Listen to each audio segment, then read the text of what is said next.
That is nice. Okay, guys, welcome back to Road Gang Radio. Our first guest on this second half, Like it. first kind of third guest, whatever, you get it, whatever.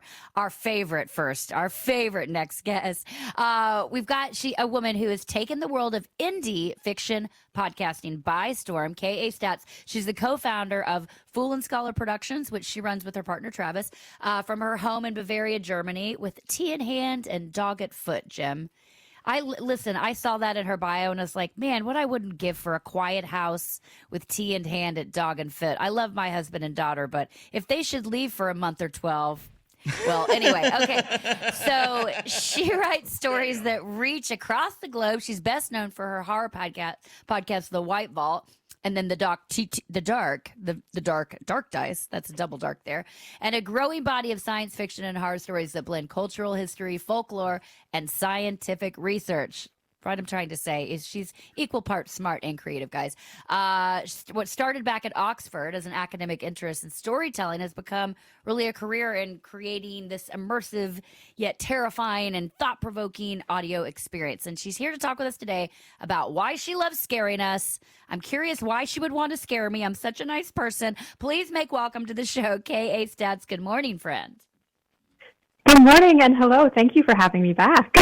Thanks for being back. It was so nice. We wanted to have you twice, friend. I'm telling you. I think this is thrice, actually. Thrice? This is thrice because I think so. remember when I was in Puerto Rico, Lindsay? Yeah.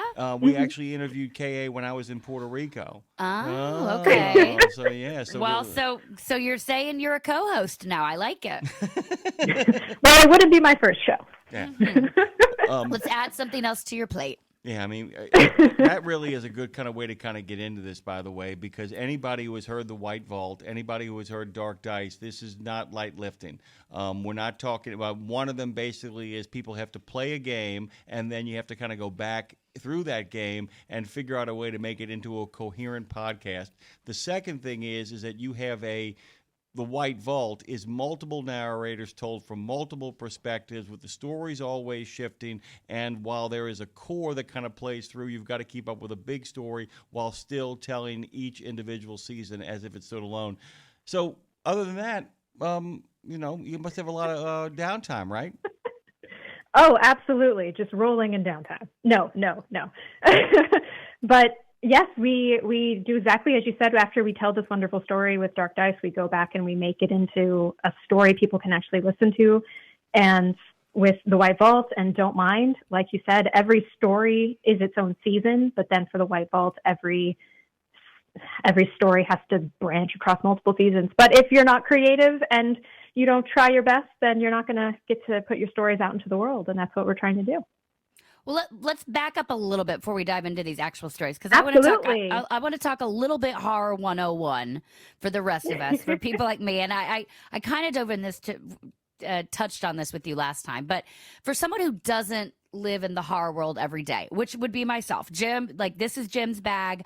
I'm interested in it from a storytelling perspective. That side of it definitely interests me as a songwriter. I'm like, okay, I can see, where they go there. So I want to know how you balance fear with entertainment. So what makes something just creepy enough versus traumatizing? Because there's a real balance you kind of have to, a line you have to walk, I would assume.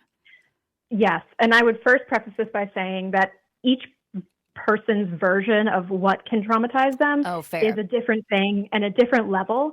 So there are some people who are my absolute dear friends, but they will never listen to anything that I create because they don't do horror. And that is entirely fine. There are other people who say, I feel like you could have gone farther with this. I feel like you could have done this more. I wouldn't say gory. We don't really do gore. We do more psychological horror, but you could have gone deeper on this. There's always going to be a different version of horror for each individual. And one of the reasons that I believe horror is a type of entertainment is, like you were saying, life can be really stressful sometimes. And when you are able to put yourself in the mindset of someone in a horror movie or a horror show or a horror podcast or reading a thriller book, you're replacing, at least for momentarily, you're replacing your stress with the stress that's fictional. So even if you're terrified, deep down, you know it's not real. And by understanding that it's not real, you get to put yourself in a situation where you can enjoy these terrible situations. I was on a panel once at a podcasting convention, and everyone was talking about, oh, do you draw experiences for from your life for your podcast? And everybody around me was saying, yes, of course we do. And my response was, in some cases, yeah, but I really hope not, because everybody in my show dies terribly. So there's definitely different ways to approach entertainment and horror. And there is that fine line to walk. I can only say that as the person writing it, the person coming up with it, I'm walking the line that I find appropriate. It is going to be completely different for everybody else. Oh, yeah. There's a phrase, Lindsay, that I have called, it's mine. Somebody else might have their own version of. I think everybody understands it. I call it the collapse of the veil. Ka, you just talked about the idea of, we know it's not real. Someplace, even in the worst of moments, we know it's not real. But there are moments in horror movies. One happens in The Shining towards the end when Wendy is unable to recognize the house anymore.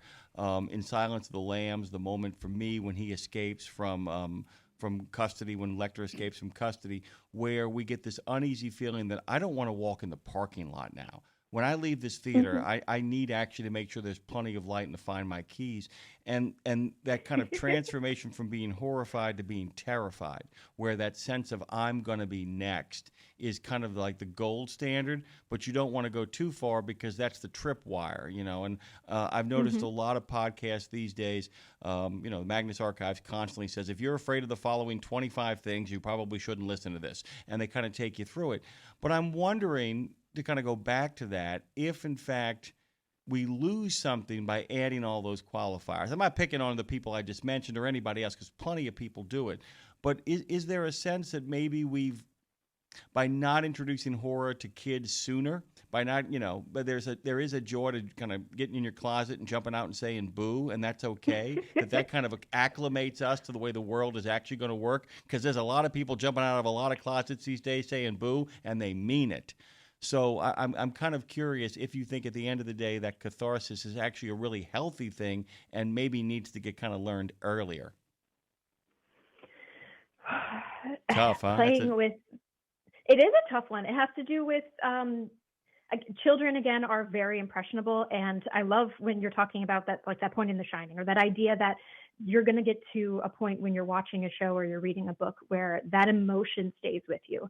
And if you're doing horror well, then yes, that emotion of being on edge, the feeling that something is there watching you, that can stick around. Just like if you're watching a really sad movie and you come out of it and you're kind of in the dumps for the rest of the day. Like, there's a lot of emotional power in storytelling. That's why we as humans do it. And I was certainly introduced to horror at a very early age, and it definitely desensitized me to a lot of horror. But I find scary things, let me rephrase that. I find different things scary that other people probably wouldn't find as terrifying. For me, I wasn't growing up being scared of the horror movies. I grew up and I was scared of the movies that depicted like people suffering from addiction and stuff like that. That was the stuff that I saw, and I thought as a kid, oh my God, that's so scary. I'm going to real life stuff. And then exactly. Aaron Aronofsky showed up and ruined your entire life. That's what you're telling me. I just think I don't have, how would I phrase this? I mean, I don't have a child, so I would definitely not tell anybody how to raise their child. But I don't think that horror is a bad thing to introduce to children. I mean, entire cultures have been trying to introduce morals and ethical dilemmas and very simple, logical lessons to children through the use of horror. Is that not what the Grimm, what is it in English? Brothers Grimm did. What the Brothers Grimm did with the fairy tales is, oh, Hansel and Gretel, you don't go into the woods at night because you will be eaten by this thing, or, you know, the witch will eat you. Will you just say Hansel and Gretel again, please, by the way? Hansel and Gretel? Yeah. I can say it. Yeah? Hello? Yeah. No, it's just good. Say it again. Okay. Hansel and Gretel don't go into the woods and go following the trail and then go and have this horrible experience with the witch. And that was used to teach children. And it is a horror story. It is a story about cannibalism and witches and witchcraft and terrible things that happen in the woods, just like Little Red Riding Hood and everything else. Those are the stories that were used to teach children. Even if you go back to Aesop's fables are not particularly happy. There's a lot of animals killing animals and dying of starvation. And these are things that have been used to teach people, not just children, but people in general, for millennia. Wow. Okay. Well, let's pivot a little bit to sound, but we can also pivot, but we can stay on the same tip because we can stay kind of in that same, I mean, kind of similar to as it speaks to children, because sound can also be scary, just as audio can, of course, and which is another balance. But, you know, you build these immersive worlds through sound, and that really becomes a part of the storytelling. So I guess I'd say, still staying on the fear page, in your mind, what's the difference between fear on the page and fear in sound? Why does audio work so well for horror specifically?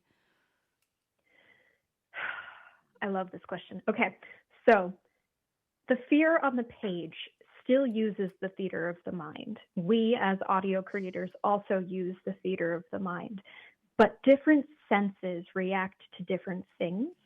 And when you're reading, you're technically reading with your eyes, so you're using sight, but you're actually not using any of your senses to see this thing, to hear this thing, to feel this thing. You're just creating it in your mind based off of the little scribbles you read on the page. That's how language works, our written language works.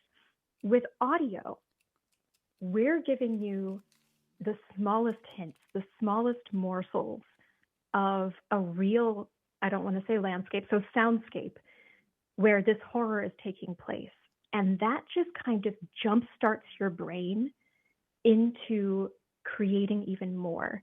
So as a horror writer, I get to rely very much on the tool that's inside the skull of my listener. They're going to create the scariest thing they can imagine for themselves, which is one of the great tools of audio horror. By the way, you may get this reference. One of our listeners on the chat wrote, and I hope you take this as the high compliment that it is. He goes, "She's the modern day female Arch Oboler." Do you get the reference? I don't. Oh my God, you're going to love it. Arch Oboler, along with Orson Welles, is considered the father of radio horror. He created the show Quiet Please, and he created the show Lights Out. Ah, okay. No, I've never heard of him before. Thank you. Yeah, I will remember that. It is high compliment. I mean, basically, he called you the Rod Serling of radio, is what he just called you. Oh, thank you very much. There you go. That's what he's done here. I do kind of want to talk about what you guys got cooking right now. I had and one of the things that Lindsay has her own podcast that comes out every Wednesday where she talks to writers about the healing therapeutic power of writing. And we as we kind of move into multiple platforms, live radio, and a lot of streaming platforms as well. Ran into your husband, by the way, Travis, on Blue Sky about a week ago or so ago, struggling to kind of make the downloads for Spotify work. And I'm actually asking this because you guys, like many people out there, don't have one way of gauging where your listenership is. People can listen through the website. They can listen on their favorite streaming platform. They can be a part of the Patreon page. Talk about that in regards to small businesses and in regards to models of listenership and knowing how to gauge your audience, because your audience isn't coming from one place anymore. They're coming from all kinds of places. And does that have any impact on how you design your shows or how you go looking for audiences? So this is very prevalent to the last several months of my life because we've just done a complete rehaul of our entire website. Spotify is constantly changing the game. So we now have kind of like these video cards and in some cases these like fun it's all fiction. So it's just these fun videos that go along with our podcasts, because now Spotify is also doing video podcasts, but obviously in fiction, we don't have people sitting down talking like a radio show, so we can't actually send in that footage. So we made fun little videos. There are always things changing in the podcasting game when it comes to reaching a new audience, and it is fun but perplexing. We are always trying to find the new people, the new way forward. One of our podcasts is Liberty Tales from the Tower. It is one of our sci-fi horror podcasts where every single episode is a new story. It's an anthology. And we actually we went to Japan and recorded in Tokyo, and we are going to be releasing 10 of those episodes as a full season in Japanese to the Japanese market for the first time ever. And that will be our first step towards introducing our version of audio horror to a brand new group of people. We are always looking for new ways to expand. Yes, you said you can listen on the website. The website, though, is just an RSS player, and a lot of this goes through back-end RSS channels, right. So that people can, or that we as the back-end can say, okay, we can see that we got downloads on this website like Spotify, or this website like Apple Podcasts, or off of the actual player that is available in a couple different locations. And yes, we have our Patreon. We have just straight up RSS for the people who know a little bit about coding. They can just use the RSS themselves. It is amazing the variety of people who want to hear our stories. We're very lucky that we get to have such a variety of people who want to hear our stories. And one of the other things that we have is a great international audience. When we first started, we didn't really know what we were doing, as most people have no idea what they're doing when they first step onto the internet and decide to try and do something. And from there, we very steadily learned and grown and found out that, we have people all over the world who want to hear. They all want to hear in different ways. Different countries listen in different applications. So Spotify is very popular in America for podcasting, but YouTube is the main platform for our type of podcasting in Japan and places like Malaysia. So there's definitely a lot for people to learn, especially if they're trying to reach an enormous audience. Well, and there's there's a obvious reason why you continue to be found and you're growing, and because my thought or my guess would be you really, as we mentioned at the top, are able to blend this cultural history and folklore, but it's also with the research, the scientific research side of things. So I'm curious, and you live in Bavaria, Germany now. I'm curious how much equal parts does the landscape and history of where you are seep into your stories, that piece, because it seems like Germany is so rooted in folklore, obviously, but so how much, I guess I would say, how much research actually goes into creating a single season, and how much of it kind of plays off of where you are and your aesthetic there? Not a lot of it, for what I've done so far, plays off of where I am, because I have not set a story in Germany yet. I would like to at some point in the future, but I have not done so as of yet. But I do a lot of research, and I have an understanding of this. I hate talking about this part because I feel like I'm, what's the phrase, like tooting my own horn or something? Toot it away. Toot away. Toot away, K.A.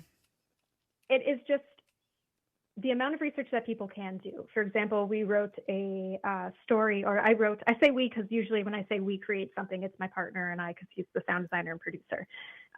But I wrote a story that was based out of Ukraine before the war. This was, I think, 1600s Ukraine. And to make sure that I was as accurate as possible, I was looking up like historic records for when they had droughts, the historic records for what would bloom during what season. It was during the Cossack invasion when they were killing lots of people. So I was looking up all the historical records that I could find to make sure that it was accurate to time, place, the exact location as to what they would have to eat if they were on the run. There was a lot of things that I would do to make sure that if someone was to say, oh, this part is not believable, I was like, okay, so the part about them finding strawberries is not believable. That makes sense. I wouldn't have written that in. I didn't. This is an example. That part's the part you don't find believable. The monster, that's believable. Perfect. I did my job. So that's what I want to make sure. I want to make sure every single part of it lines up and is very believable. But as of so far, nothing based out of Germany. I've done research so one of my very well-selling side stories is based out of Oxford, and that was based very much on my time there and the locations and everything that I had experienced. That is the one that I say is the most based off of my own lived experience. Everything else is hit the books, deep dive, and find the information. Yes. I'm going to say one thing, and I hope you take this as a compliment as well. Kay Statz, by the way, is joining us this morning, best known for her podcast, The White Vault, and her work on the TTRPG Dark Dice. You can find KA at statsinc.com. That's ink with a K, by the way, as in ink stain wretch, and foolandscholar.com. There is a pattern I notice in a lot of your work, even when you're rolling the dice with that gang of ne'er-do-wells, is that you often put women in very, very tough situations and find out that they not only can hang with the boys, but often best them. That seems to be something from your own life that you have incorporated into your work. We will find more time. Promise us you'll come back for Halloween with spooky stories as well, unless Lindsay just can't bear it anymore. Can you bear some more, KA? I can bear it. Listen, I can close my eyes. I can pretend. I can, like KA says, it's not real. This is not real. This is not real. This is not real.